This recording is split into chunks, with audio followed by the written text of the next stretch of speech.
Hola, bienvenidos y bienvenidas una semana más a Ciclismo Evolutivo. Hoy tenemos la gran suerte de tener con nosotros a Sergi García Retortillo. Sergi es profesor de la Universidad Wake Forest en Carolina del Norte, es experto e investigador en fisiología de redes.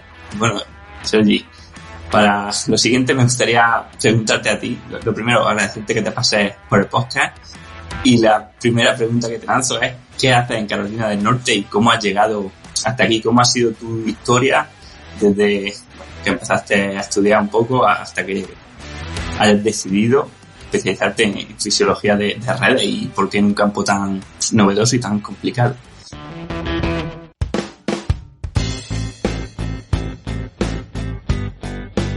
Hola Manu, bueno, antes de nada muchas gracias por la invitación, es un placer para mí estar aquí con vosotros, intentar un poco pues compartir e intercambiar opiniones contigo. Al final lo que hago aquí en Carolina del Norte a veces me pregunto y no lo sé. Ya he terminado aquí pues por un cúmulo de muchas cosas, pero al final el camino que me trajo acá, bueno, yo ahora estoy trabajando, digamos, dando clase e investigando en Wake Forest University, como dijiste tú, ¿no? Digamos, el origen está en 2016, cuando terminé el doctorado en la Universidad de Barcelona, en el que empezamos a investigar, pues, este caso, cómo el sistema respiratorio y el cardiovascular se coordinan entre ellos, ¿no? Durante pruebas de esfuerzo. Y generamos una variable nueva que la llamamos coordinación cardiorrespiratoria, ¿no? Que nos da una información un poquito relevante sobre cómo, en este caso, el sistema respiratorio se acopla con el cardiovascular durante el ejercicio físico. Y empezamos a ver cosas interesantes, ¿no? Resultados interesantes, que nos apuntaban a que cuando analizas y cuantificas cómo diferentes sistemas fisiológicos se coordinan entre ellos durante el ejercicio físico, pues puedes obtener información interesante y relevante que quizás las variables, digamos, comúnmente utilizadas en fisiología, ¿no? Pues como el consumo de oxígeno, la potencia máxima y demás, no pueden ofrecer. Entonces ahí, digamos, empecé a investigar, me di cuenta que mis habilidades computacionales eran nefastas e inexistentes y me puse en contacto con un grupo en la Universidad de Boston, en el departamento de física, dirigido por el profesor Plamen Ivanov, que es el padre de esta Network Physiology o fisiología de redes. Vine para acá, empecé a aprender diferentes técnicas para, pues, cuantificar y determinar coordinación entre músculos y órganos. Y al final, pues, de una cosa para otra, pues terminé aquí en Wake Forest University, un poco siguiendo esta línea de trabajo, dando clase y un poco intentando aprender de esta sociedad americana que tiene bastante que aportar también. Bueno, sois muchos los doctores que al final habéis terminado en Estados Unidos o fuera de España, al final por perseguir un poco pues lo que queríais investigar, ¿no? O ha sido que, o sea, te ha ido porque, digamos, tenías obligación de irte, o porque era el único sitio donde podías investigar lo que te gusta. Buena pregunta. Al final, un poco los que nos dedicamos al tema de la investigación, tú sabes que nos mueve un poco la pasión y las ganas de hacer lo que te gusta y lo que crees que es bueno para el campo, ¿no? Y en este caso yo vine aquí porque era el único lugar que yo conocía en el que se estaba trabajando así y podía aprender.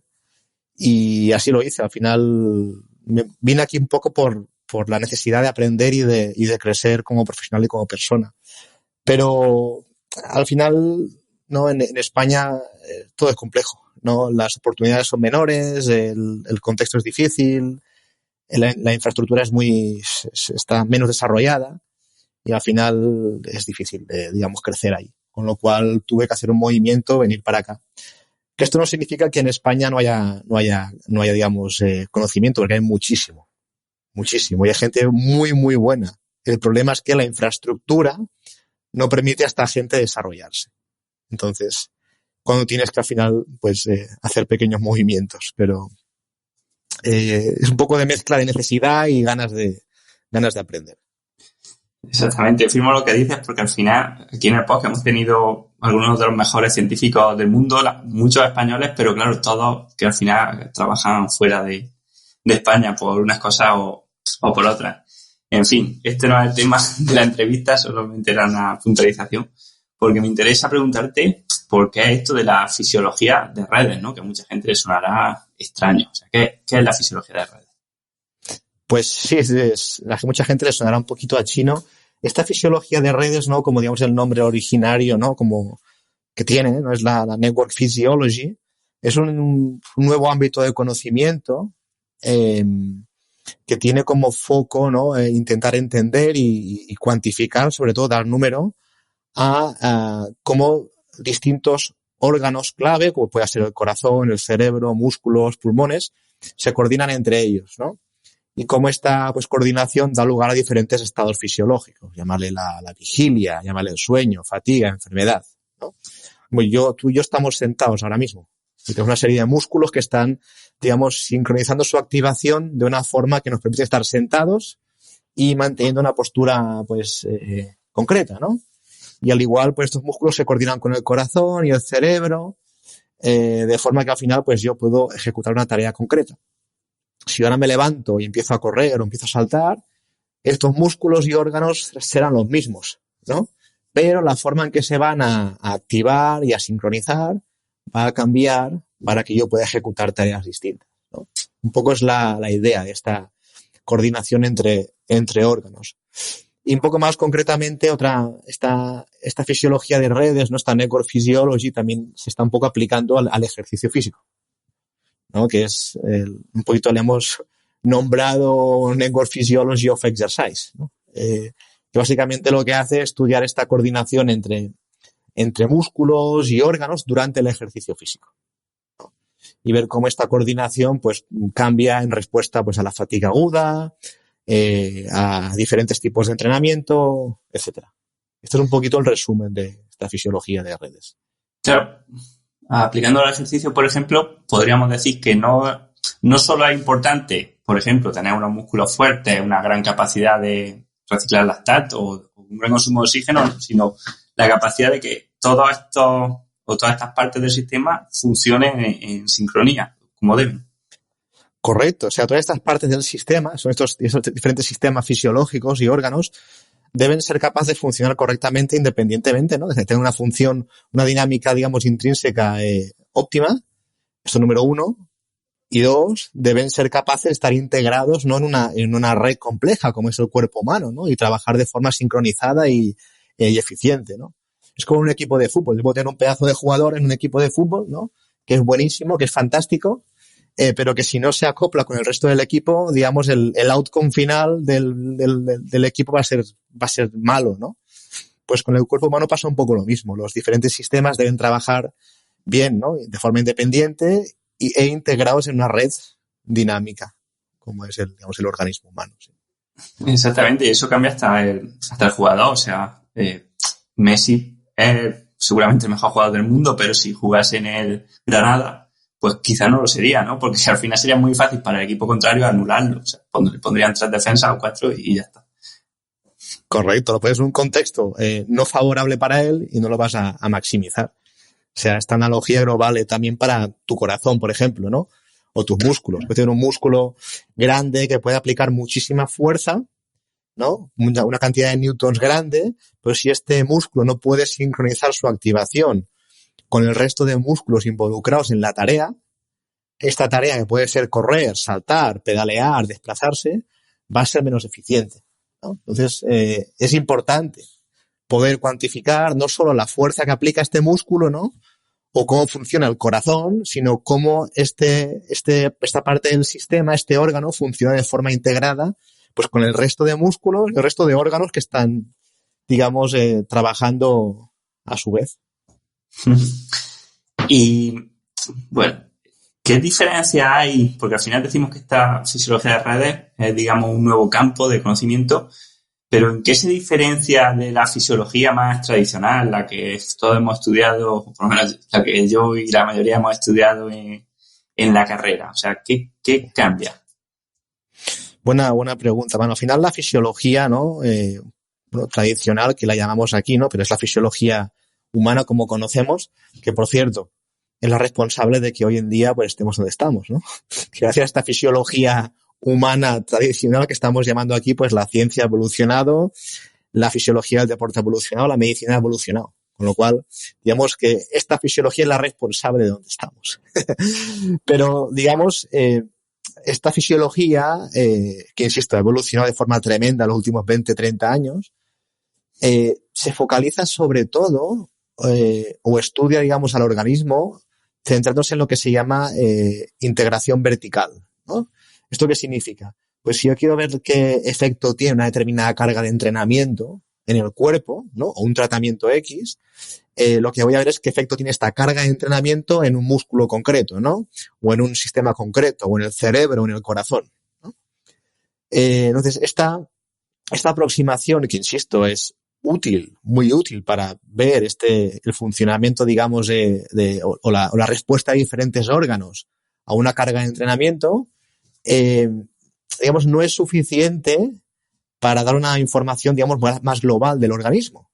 Porque si yo me limito en ver qué efecto tiene este entrenamiento en un músculo o en un órgano, voy a perder otra parte, ¿no? Que es cómo este músculo o este órgano se coordina con otros elementos del sistema. Es decir, que esta fisiología, digamos, tradicional en este caso no tiene en cuenta el efecto de esta carga de entrenamiento, por ejemplo, o de un tratamiento X, ¿no? En la forma en que distintos músculos se sincronizan entre ellos durante el ejercicio físico, ¿no? O en la forma en que el corazón se sincroniza con el cerebro, o el cerebro con los músculos, ¿sí? Entonces, esta fisiología de redes, esta network physiology, un poco tiene el objetivo de cubrir este gap, ¿no? Entonces, que este gap se llama integración horizontal en fisiología, ¿no? Es decir, voy a focalizarme en entender cómo una determinada carga de entrenamiento o un tratamiento, lo que sea, afecta a la red de interacciones entre músculos y entre órganos. Entonces, un poco, la fisiología clásica tiene un objetivo concreto y aporta información en un sentido que es muy útil y relevante. Y esta fisiología de redes o network physiology lo que hace es, bueno, dar respuesta a preguntas que no se pueden responder con diseños y herramientas de la fisiología clásica, que insisto es muy bien cómo esta carga de entrenamiento afecta a la coordinación intermuscular o a la coordinación córtico-muscular o cardiorrespiratoria o cardiomuscular. Ahí está la historia.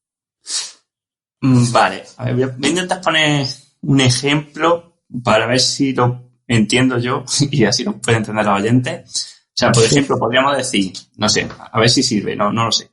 Podemos decir que la fisiología tradicional se centra en el estudio, por ejemplo, de una planta determinada, ¿no? O sea, llevándolo a la metáfora de la botánica, por ejemplo. Pero la fisiología de las redes nos diría, pues, cómo interacciona esa planta con los polinizadores, ¿no? Con los depredadores, con otras plantas, y todo ese conjunto de plantas, por ejemplo, que formaría el bosque, con el clima, ¿no? Con la atmósfera, con los suelos, con la diafología, ¿no? O sea, ¿podríamos decir que sería algo así o no? Sí, creo que sí. Creo que el ejemplo que pones es muy bueno. Esa analogía creo que es buena, ¿no? Es al final la fisiología, digamos, tradicional estudia, ¿no? La planta y el funcionamiento de esa planta. Intenta aprender muchísimo, ¿no? Y entender mucho cómo esa planta funciona, ¿no? A todos los niveles, ¿no? Como puede ser esa planta, puede ser el corazón, o el músculo, o el cerebro. Pero en este caso no contempla demasiado cómo esta planta interacciona pues con el entorno, con otras plantas, con el polinizadores, con el ambiente, con el clima. Entonces la network physiology se encargaría de eso que dices tú, de estudiar esa interacción entre esa planta y otras plantas y otros animales y, digamos, el entorno que les rodea. Sí.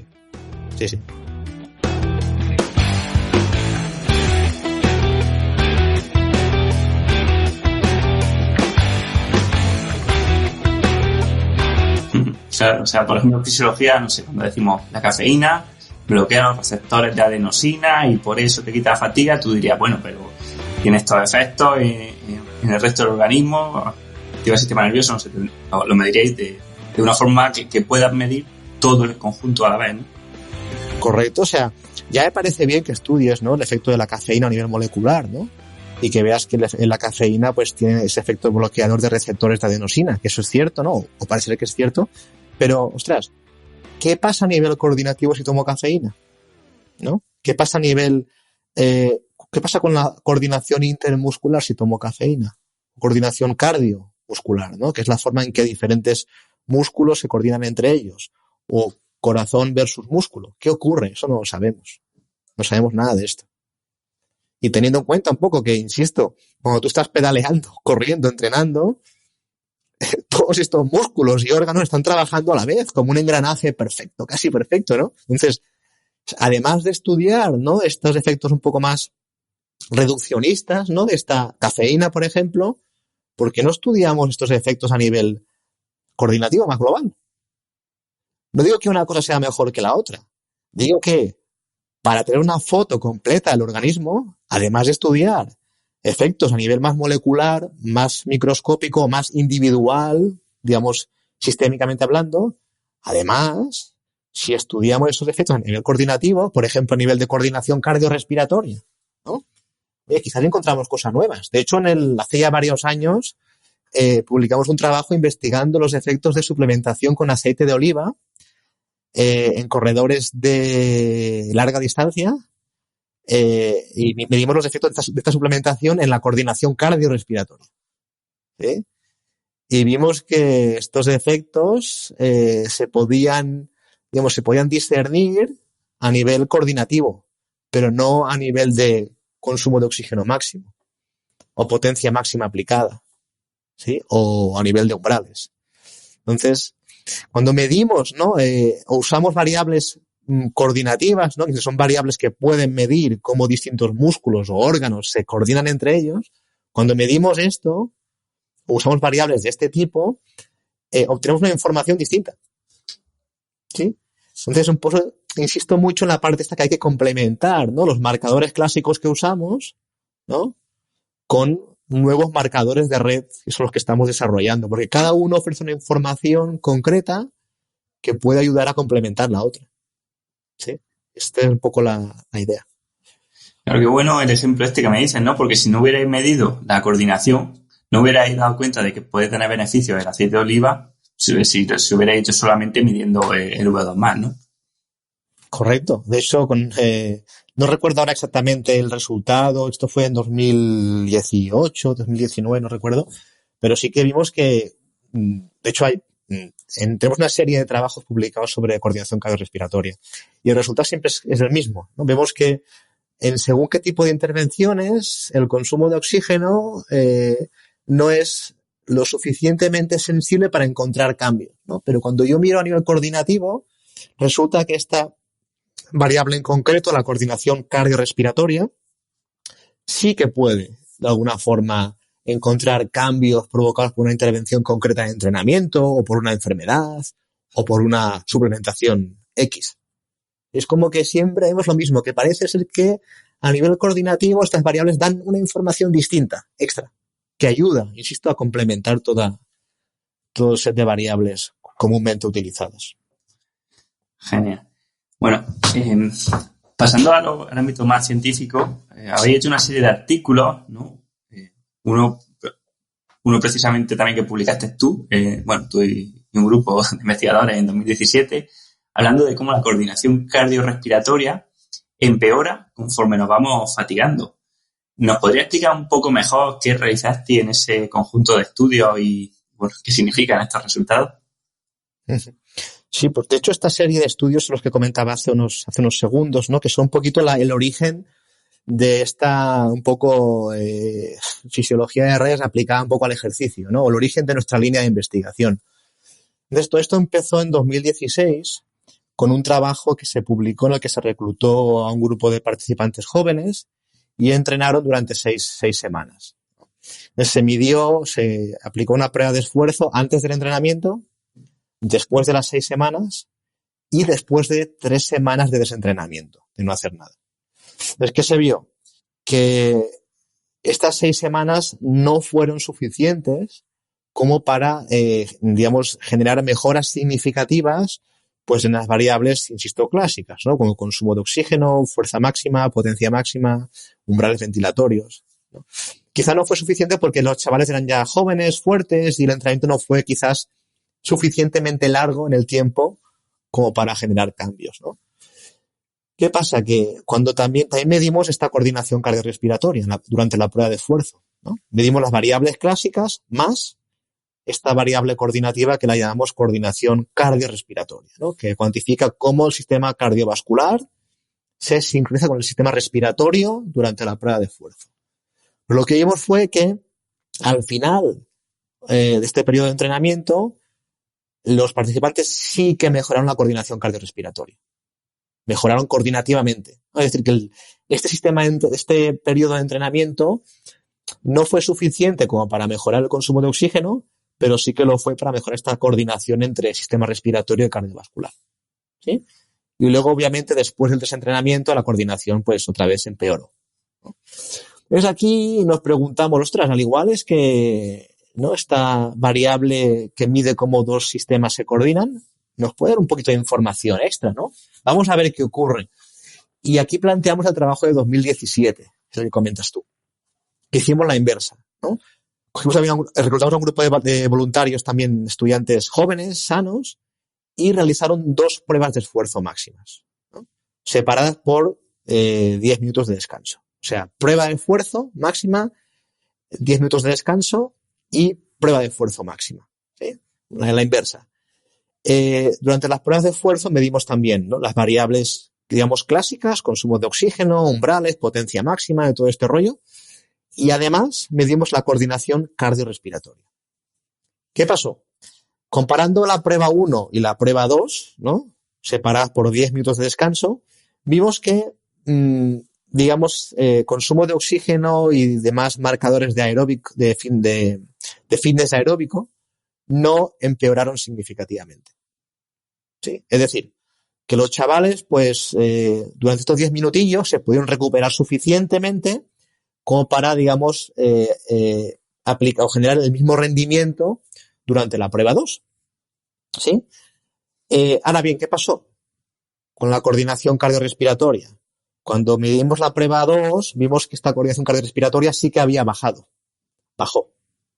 ¿Sí?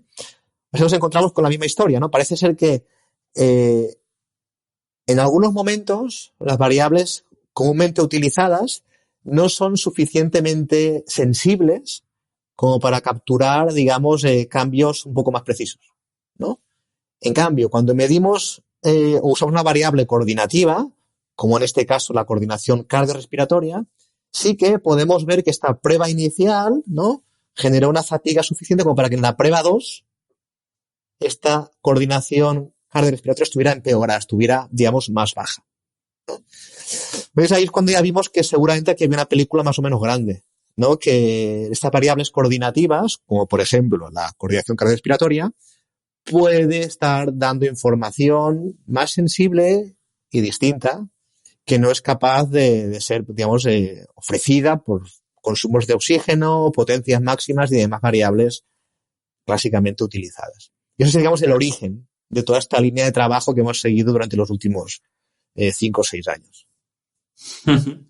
Sí, lo que me llama la atención, si no hubo cambio en el rendimiento del deportista, ¿qué significa esto? O sea, que si disminuyera la coordinación pero no cambia el rendimiento.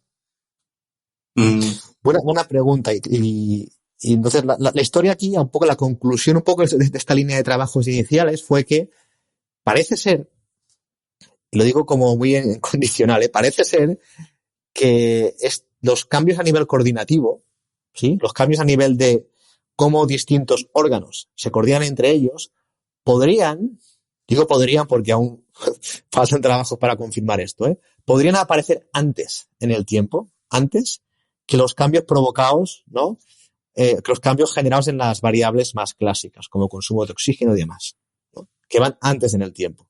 Entonces, si yo puedo monitorizar estas variables y veo que en una prueba de esfuerzo X, veo que esta coordinación cardiorrespiratoria está cayendo, ¿sí?, esto me puede estar indicando que si yo sigo con la dinámica que estoy siguiendo con este deportista, con la carga de entrenamiento, nutrición, lo que sea, es posible que al cabo de X semanas los marcadores más clásicos, ¿no?, potencia máxima, consumo de oxígeno y demás, caigan. ¿Sí? Entonces, estas variables, un poquito según esta dinámica que estamos viendo ahora mismo, podrían tener un papel un poco predictivo. Podrían, ¿sí? Es decir, de que te avisen de que, oye, si sigues así, es posible que tu rendimiento acabe cayendo. Y un poco es lo que se repite en la serie de trabajos que hemos trabajado posteriormente y con nuevas variables que estamos analizando ahora. O sea, me parece que los cambios coordinativos, ¿no? Aparecen antes en el tiempo. Entonces eso le puede dar un cierto rol predictivo a todo esto. Pero insisto, hablo en condicional porque aún estamos trabajando en esto para verificarlo y ver cómo se puede pues trasladar directamente al entrenamiento. Pero parece que sí, que hay un delay en el tiempo, como estos cambios se generan en variables clásicas o variables más coordinativas. Qué interesante. Vamos a pasar entonces a la segunda investigación de la que te quería preguntar, que además se publicó hace poco, ¿no?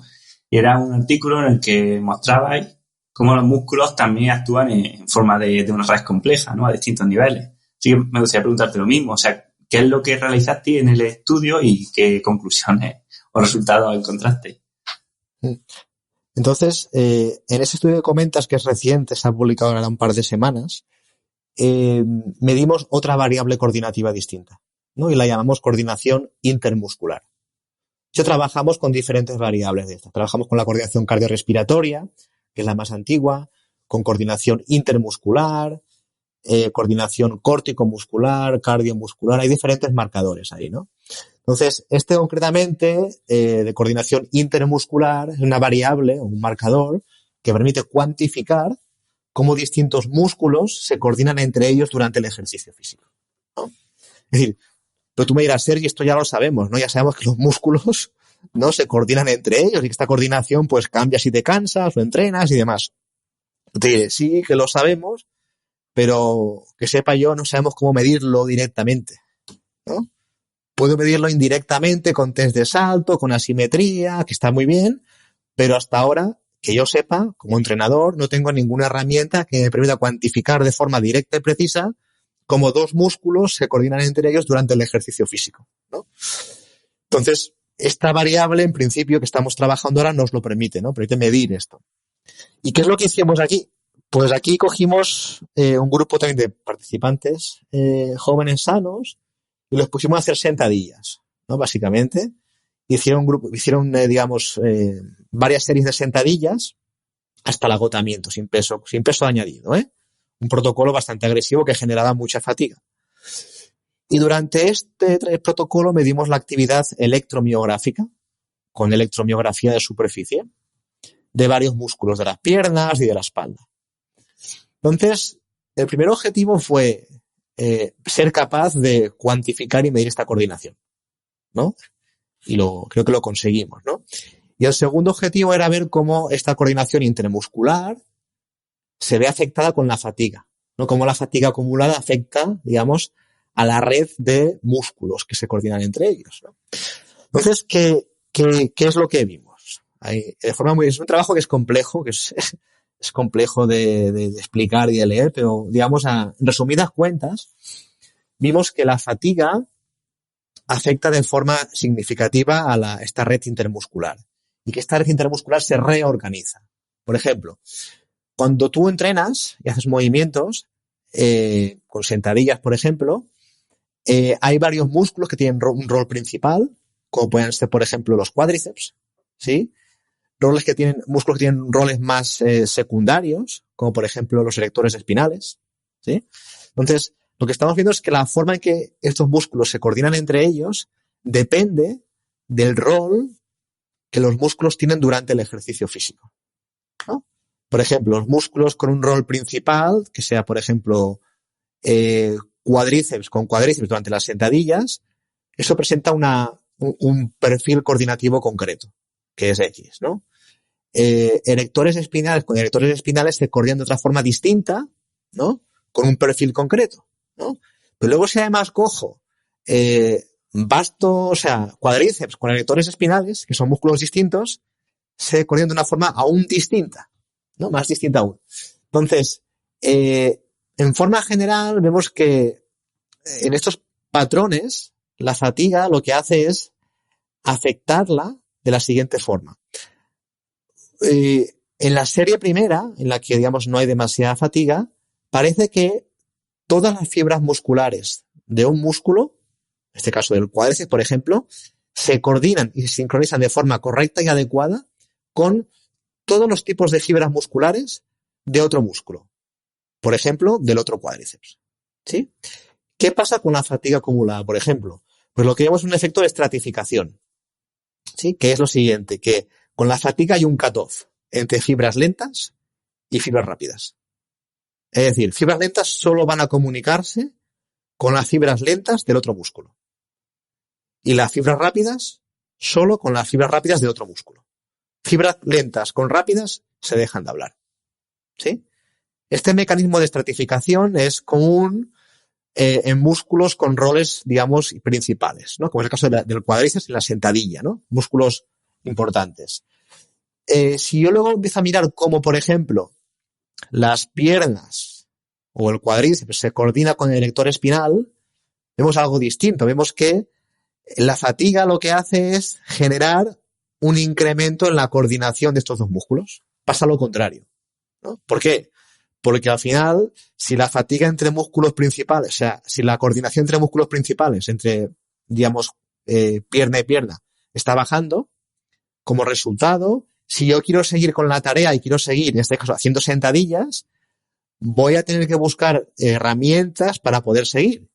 ¿Y cuál es la herramienta? Pues, digamos, incrementar el grado de coordinación entre pierna y espalda, entre cuádriceps y erector espinal. ¿Sí? Que es una reorganización del sistema, ¿no? Entonces, me dirás, Sergi, esto ya lo sabíamos, ¿no? Que cuando tú te cansas tienes que buscar otras formas, ¿no? De coordinación para poder seguir. Y yo te diré, hostia, pues sí, que ya lo sabíamos, pero ahora lo puedes medir, ¿no? Lo puedes medir. Y sabes, como una persona sana, esto se debe, como esta coordinación se debe, digamos, dar en una persona sana. Y cómo esta coordinación debe cambiar con la respuesta acumulada, con la fatiga acumulada, perdón. Y tú puedes medir esto.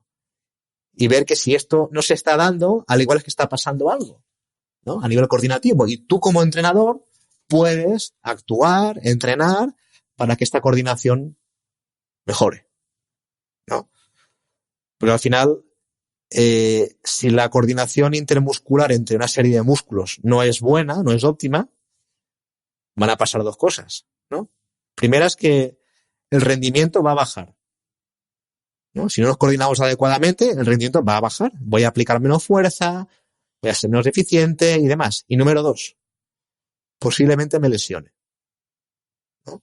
Con lo cual, tener una herramienta que me permita monitorizar cómo diferentes músculos se coordinan entre ellos y cómo esta coordinación cambia con la fatiga, creo que es útil, relevante e interesante.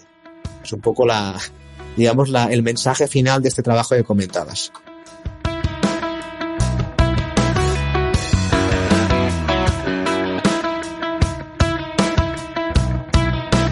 Sí. A ver, aquí hay muchas cosas interesantes que comentarte, pero lo primero que me llama la atención es que al final tú dices, ya lo sabíamos, pero claro, yo creo que caemos en el seco de pensar que todo el mundo está en el punto donde estamos nosotros ahora. Yo creo que en el deporte pues sigue estando el mito, ¿no? La creencia de que el ejercicio aislado estimula fibras aisladas, ¿no? O sea, siempre escucharán en el gimnasio todavía, pues oye, este ejercicio sirve para las fibras altas de tríceps si lo haces bajo la luna llena, ¿no? Cosas así. Y de hecho, muchas biomecánicas, o incluso en el ciclismo, por ejemplo, pues se habla de patrones de pedaleo basado en, digamos, fotos instantáneas, ¿no? De, oye, estos músculos trabajan, ¿no? Cuando tú haces la pedalada, se dice, pues, es que trabajan estos músculos en esta fase de la pedalada, claro, siempre midiéndolo en reposo, ¿no? O sea, en un estado recuperado. Y claro, con esto, ¿no? O sea, con esta teoría y esta práctica, pues se abren un montón de nuevas, no solo hipótesis, sino realidades, en realidad, ¿no? No sé, me gustaría indagar por aquí, o sea, a ver cómo podemos trabajarlo prácticamente. Por ejemplo, a la hora del pedaleo, esto nos diría, por ejemplo, que no hay una técnica ideal de pedaleo, o sea, que sería mejor dejar que el deportista tenga cierta libertad, ¿no? Para adaptarse a lo que le demanda la tarea, y el entorno y los rivales. Bueno, al final estos trabajos son iniciales, son exploratorios, y creo que aún falta un poquitín de tiempo para que te pueda decir más, para tener más información sobre cómo todo esto se traslada al entrenamiento, ¿no? Pero sí que te puedo decir, a nivel de opinión personal, que sí que además, en ocasiones somos demasiado reduccionistas entrenando, ¿no? Y nos focalizamos en técnicas, digamos, óptimas, adecuadas, cuando realmente simplemente las diferentes palancas del cuerpo cambian con la persona. Entonces, el simple hecho de que las palancas cambien hace que seguramente la técnica ideal desaparezca y no exista, ¿no? Entonces, pienso que la técnica ideal no existe, que sí quizá existan, digamos, elementos comunes que se deben seguir, pero que, digamos, esta técnica debe ser flexible y adaptable a la estructura y capacidades de cada persona, ¿no? Pero en este sentido, estas variables coordinativas, ¿no?, nos pueden ayudar un poco a medir todo esto, ¿no? Un poco a medir el estado coordinativo de una persona concreta en una tarea concreta y huir un poquito de estas técnicas ideales, estas recetas ideales que están en internet, en libros, que en muchas ocasiones distan de la realidad, la verdad. Pero, por ejemplo, cuando vemos que un ciclista, no sé, me acuerdo cuando estaba Contador, que mucha gente lo decía en modo de crítica, ¿no? De, oye, es que se va o sea, se echa hacia adelante en el sillín, o es que se pone muy de pie, ¿no? O alguno que es que ha empezado a chepazos, o sea, son al final, son compensaciones que tiene que hacer para seguir manteniendo la actividad a ese ritmo, ¿no? Como en el ejemplo que me has puesto antes, de que empiezas a sincronizar, empiezas a activar más la espalda cuando ya no eres capaz de tirar con los brazos, ¿no? O como un ejemplo que he puesto yo a veces, ¿no? De que tú tienes una maleta en la mano y cuando ya llevas una hora con la maleta ya te tienes que apoyar en la pared y ponerte así de lado, ¿no? Porque si no se te cae. Exacto, es que además esa técnica ideal que comentamos a veces es una técnica que además, que en el caso de que existiera, cambia con la fatiga acumulada. Es decir, si yo estoy cansado, esa técnica no la puedo mantener. Y si la quiero mantener, haciendo lo que a veces es buscar nuevas, ¿no? Nuevas coordinaciones, nuevas reorganizaciones para poder seguir realizándola, ¿no? Como el ejemplo que ponías de la maleta, ¿no? Si yo quiero seguir andando, pues la cambiaré de mano, ahora me torceré hacia un lado, hacia el otro, para poder seguir. Entonces, cuando tú estás pedaleando, o estás corriendo, o estás ejerciendo X movimiento, cuando te empiezas a cansar, el sistema va a buscar, se va a reorganizar para buscar nuevas, digamos, coordinaciones, nuevas redes que te permitan poder seguir con la tarea, ¿no? Que es el ejemplo de las sentadillas. Cuando digamos la coordinación entre piernas está ya rota, si yo quiero seguir tirando, esa pierna va a empezar a hablar con la espalda, ¿sí? Porque si no, si pretendo únicamente que las dos piernas hablen entre ellas y ya está, voy a parar, voy a poder seguir. Con lo cual el sistema lo que hace es buscar nuevas estrategias. En el caso de la sentadilla era, pues, hacer que la pierna empiece a comunicarse con la espalda. Y eso permite al sistema poder seguir ejecutando la tarea. ¿Hasta cuándo? Hasta que sea incapaz de buscar nuevas estrategias que le permitan seguir. Entonces eso es el fallo, ¿no? Es el límite, ¿no? Entonces esto se puede extrapolar a cualquier técnica, ¿no? En ciclismo, carrera, cuando estás reventado, esa técnica ideal no la puedes mantener, aunque exista. Entonces, si quieres seguir corriendo o pedaleando, o te compensas, o te chepas pedaleando, o empiezas a gatear en lugar de correr, o no vas a poder seguir. Con lo cual, hablar de técnicas ideales es complicado. Yo hablaría digamos, de elementos claves en el gesto técnico, más que una técnica ideal. ¿Sí? Y esto que ocurre con los músculos, podríamos llevarlo, el mismo ejemplo, a la red fisiológica, ¿no? O sea, sistema cardiovascular, cardiorrespiratorio, renal. ¿Cómo podríamos verlo? O sea, yo sé que es una pregunta que seguramente no tenga respuesta, pero ¿cómo podríamos ver esto en el entrenamiento? O sea, ¿qué podríamos cambiar de nuestro paradigma, de la forma en que entrenamos? O sea, del paradigma más reduccionista a esto, teniendo en cuenta que el organismo a nivel fisiológico actúa como una red. Buena pregunta y no te la puedo contestar. Lo siento. Es decir, yo ahora mismo, la gente con la que trabajo estamos muy centrados en aprender a evaluar al organismo humano. ¿Sí? Entonces, evaluarlo. Intentar buscar herramientas, nuevos marcadores, ¿no? Que nosotros les llamamos network-based markers, que son marcadores basados en red, ¿no? Como la coordinación cardiorrespiratoria, coordinación intermuscular, coordinación córtico-muscular, cardiomuscular, que son variables que nos permiten evaluar al organismo teniendo en cuenta esta complejidad del mismo, ¿no? Entonces,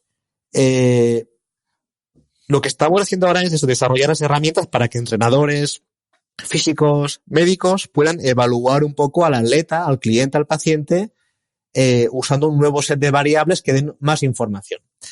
Ahora bien, el siguiente paso va a ser, ¿cuáles son las intervenciones de entrenamiento quizás más adecuadas o más útiles o eficientes para hacer que, digamos, esta coordinación entre X sistemas, entre músculos, mejore, ¿no? Entonces, ese es un paso posterior que quizás en unos cuantos meses te pueda empezar a dar respuesta porque el plan es trabajar en ello, pero aún no lo sé. Es decir, no sé cuál es la forma ideal para entrenar y mejorar ese estado coordinativo. No lo sé. Seguramente diste un poco de cómo se hace actualmente, ¿sí? De focalizar por músculos y gestos técnicos, pero ahora mismo, a mí no me gusta criticar cosas cuando no tengo respuesta, ¿sabes? Entonces, como no tengo la respuesta, sé que la entrenamos como podemos, ¿sí? Ahora empezamos a tener respuestas en cuanto a cómo medir el cuerpo, ¿no? Y quizás no lo medíamos del todo bien, ahora vamos a empezar a medirlo un poco mejor. Y en breve, insisto, pues intentaremos dar respuesta a, vale, ¿cómo puedo entrenar para que estas variables que miden un poco este estado coordinativo del cuerpo, pues puedan mejorar, ¿no? Entonces, ahí te podré contestar. Ahora aún es pronto, lo siento. Bueno, no, me viene además genial que hayas dicho esto, porque te voy a trasladar una, entre comillas, crítica, ¿no? Que a mí alguna vez me ha dicho alguien y es que dice, es que tanta complejidad y luego no hay una forma de entrenar o no, o sea, ¿de qué nos sirve? Sabes que el cuerpo es complejo si luego no se dice cómo hay que entrenarlo, ¿no? Y claro, te lanzo otra pregunta, ¿no? O sea, por eso, si todo es tan complejo y no tenemos soluciones, ¿de qué nos sirve? Ya. De hecho, esto a mí no me... Yo huyo bastante de la teoría, en este caso, ¿no? Pero no es porque huyo. Yo he trabajado durante muchos años como entrenador, fisio, he trabajado con mucha gente y sé lo que el entrenador necesita, que son cosas prácticas. Oye, usa esto o usa esto. Y ya está. Entonces, como sé lo que necesitamos, ¿no? Porque he trabajado durante muchos años como eso, estamos intentando aportar herramientas que se puedan usar. Entonces, desgraciadamente, pues el tiempo es limitado, la vida es limitada y se puede ir como se puede ir de rápido, pero ahora mismo creo que el paso coherente es empezar a evaluar o evaluar bien. Y el siguiente paso, pues, será seguramente a ver cómo entrenar mejor para, digamos, ser un poco coherente con la forma en que el cuerpo funciona. Pero ahora mismo, y yo sé de lo que me hablas, que la gente al final sí el cuerpo es complejo, pero si al final entreno igual, ¿no? ¿De qué me sirve? Es verdad. Pues hasta ahora, en cuanto a nivel de entrenamiento, no te sé dar una recomendación concreta, no la sé. Y la gente que te hace esta crítica, pues tendrá cierta razón. Espero que en unos meses o en un tiempo corto podamos empezar a decir, bueno, no, pero ya empezamos a tener herramientas o estrategias que puedan un poquito ser más coherentes a esta complejidad. Pero hasta ahora, y te hablo por mí y por la gente con la que trabajo, estamos muy focalizados en evaluación funcional.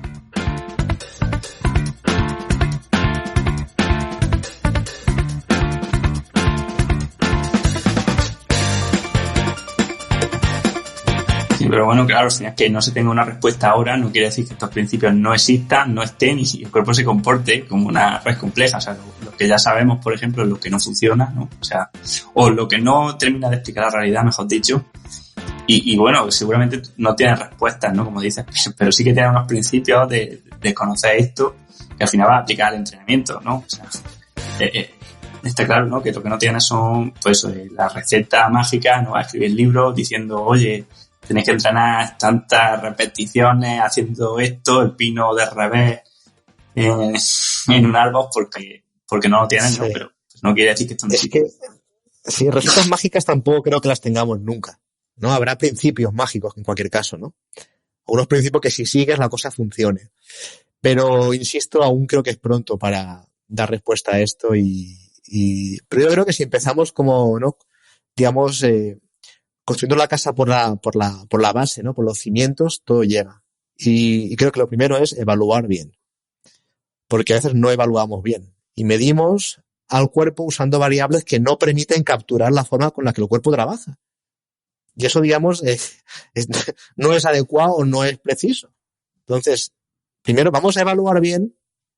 Y una vez sepa evaluar, ¿no? En base a la forma en que el cuerpo trabaja, luego quizá nos planteamos otras cosillas. Pero antes hay que aprender a evaluar al deportista, al cliente, al paciente.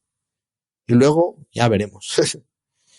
Me interesa preguntarte un pelín por esto también, porque al final las mediciones ahora en el entrenamiento pues se basan en eso, en promedio, en sumatorio, en comparativa, ¿no? Con un deportista ideal, en carga, en, pues mediciones o ecuaciones de carga acumulada, etcétera. Entonces, ¿qué cambia de esas mediciones a la forma en la que vosotros estáis midiendo pues esta sincronización o esta fisiología? Como te decía al final, creo que todos entendemos y estamos de acuerdo en el hecho de que cuando yo estoy pedaleando, corriendo, lanzando, jugando a fútbol, luchando, todos los músculos de mi cuerpo y órganos están trabajando de forma sincronizada, ¿verdad? Eso creo que nadie lo va a discutir. Y creo que también todos estaremos de acuerdo en el hecho de que si esta coordinación se rompe, la tarea va a perder eficiencia y es posible que me lesione. Creo que esto, y no hace falta ciencia para esto, creo que todos, o cualquier persona con dos dedos de frente sabrá que esto seguramente es así, ¿no? Con lo cual, disponer de herramientas que nos permita medir esta coordinación, coño, es un regalo, ¿no? Es un regalo, un regalazo, creo. Entonces, ¿qué diferencia hay entre estas mediciones más clásicas que comentas y lo que podemos ofrecer o estamos desarrollando? Porque estas mediciones clásicas, pues, darán una información concreta de un proceso concreto, en un momento concreto, en alguien concreto, que puede, pues, ser relevante más o menos. Nuestro set de variables te va a dar una información de cómo un músculo se coordina de forma dinámica, ¿no? Con otro músculo o con otro órgano, ¿no? Entonces, insisto, esa información es relevante, teniendo en cuenta que en cualquier tarea esos elementos del sistema se van a estar coordinando constantemente de forma dinámica entre ellos y con el entorno. Con estas variables estamos generando, insisto, coordinación cardiorrespiratoria, coordinación intermuscular, córtico-muscular, cardiomuscular, permiten dar números, ¿sí? Números de cómo estos elementos del sistema se están acoplando. Números. Y estos números, que es una información X, nunca nos van a llegar con, pues, promedios y medias de otras variables que son más reduccionistas, ¿sí? Estas variables darán una información que puede ser útil, pero va a estar, digamos, limitado, ¿no? Entonces, si yo quiero salir de esa limitación y ver un poquito y estudiar y cuantificar el cuerpo de forma más global, necesito variables que midan eso. Y en eso estamos, Manu, en generar marcadores que permitan numerar, ¿no?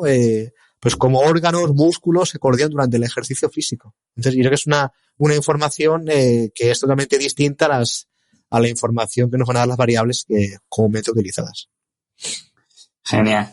Bueno, pues ya para terminar, por eso me gustaría preguntarte un poco cuáles son los próximos pasos que tienes en mente. Pues mira, como te comentaba hace unos minutos, al final yo he sido entrenador muchísimos años, bueno, muchos años, más de 10 años, ¿no? Y al final mi obsesión es intentar generar ciencia de utilidad, sí, que la gente pueda usar. Entonces, estos marcadores que estamos ahora trabajando, ¿no? Digamos, están en fase exploratoria. Sí, sabemos que hay cosillas, sabemos que dan información, sabemos que esta información pueda ser sensible, que pueda ser útil y remarcable y interesante, ¿no? Pero hasta ahora, o sea, hoy en día, digamos, no te puedo pasar a ti, digamos, la información para que tú midas a tu atleta. Aún no se puede. Lo que estamos haciendo es ahora replicar protocolos que ya hemos usado, ¿sí?, para intentar obtener valores de referencia. Por ejemplo, tú ahora puedes ir al médico o donde sea y medir tu tensión arterial, por ejemplo, ¿no? Tu tensión arterial o tu frecuencia respiratoria, frecuencia cardíaca, temperatura, peso, y tú puedes saber si estás bien o estás mal, ¿no? Y en base a eso el médico te dirá, hostia, pues tienes que tomarte esta pastilla o hacer esto, ¿sí? Puede ser ciertamente discutible, ¿sí?, pero es la forma que tenemos para, pues, ver si estamos saludables o no. O la forma más cercana que tenemos. ¿Por qué? Porque en el pasado, pues, un grupo de personas se dedicó a medir la tensión arterial, la temperatura, el consumo de oxígeno de cientos de personas, ¿no? Y hoy en día, pues, yo puedo medirme esas variables y saber si estoy bien, si estoy mal, si mi consumo de oxígeno es alto o es bajo, ¿no? Se puede, si estoy, o sea, lo puedo clasificar, ¿no?, en base a unos valores de referencia que existen, ¿verdad? Pues un poco mi idea o nuestra idea es hacer esto para estas nuevas variables que estamos desarrollando, ¿sí? Sacar valores de referencia, entre comillas, para la coordinación intermuscular, cardiomuscular, corticomuscular, de forma que esto lo pueda introducir quizás en el teléfono, ¿sí?, en una aplicación, pasarla a un entrenador, a un fisio, a un médico, y que se pueda utilizar este marcador para evaluar a un paciente, a un cliente, y que tú hagas un test concreto, que estará definido, y que este test haya un resultado final. Y que este resultado te diga, oye, esto está bien, está mal, está peor, o está excelente, ¿sí? Y que se pueda clasificar. Y que en base a este resultado, ¿no?, tú como entrenador, o médico, o fisio, puedas decidir qué hacer con tu atleta. Un poco es la película. Es desarrollar marcadores que puedan ser utilizables para entrenadores, ¿sí? Y que puedan, en este caso, ya te digo, pueden ser un marcador más, digamos, el más desarrollado que tengo es el de coordinación intermuscular. Esto vendría asociado con un test y un resultado, ¿sí? Digamos, coordinación cardiorrespiratoria, cardiomuscular, todo esto lo mismo, ¿sí?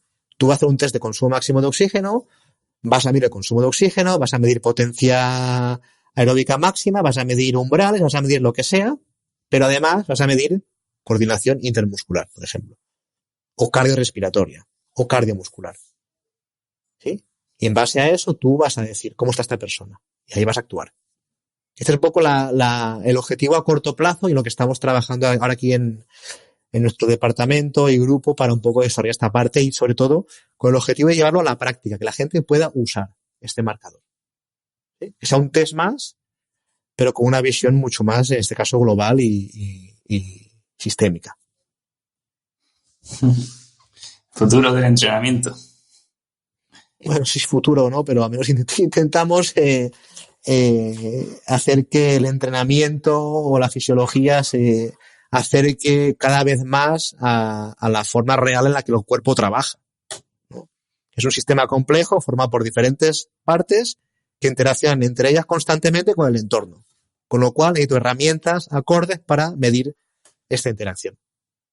Entonces, no sé si eso hará que sea mejor o peor, pero sí que por lo menos se acerque un poco más a la realidad del organismo humano. Exactamente. No se puede medir el peso con una regla. Así Correcto. Pues bueno, Sergi, muchísimas gracias por la entrevista. Y bueno, ya te digo, si espero que más adelante pues volvamos a repetirla en alguna ocasión y que nos vayas contando tu avance. Por supuesto, gracias, Manu, por la invitación. Ha sido un placer hablar contigo, compartir y cualquier duda, pues aquí estamos, seguimos. Muchas gracias.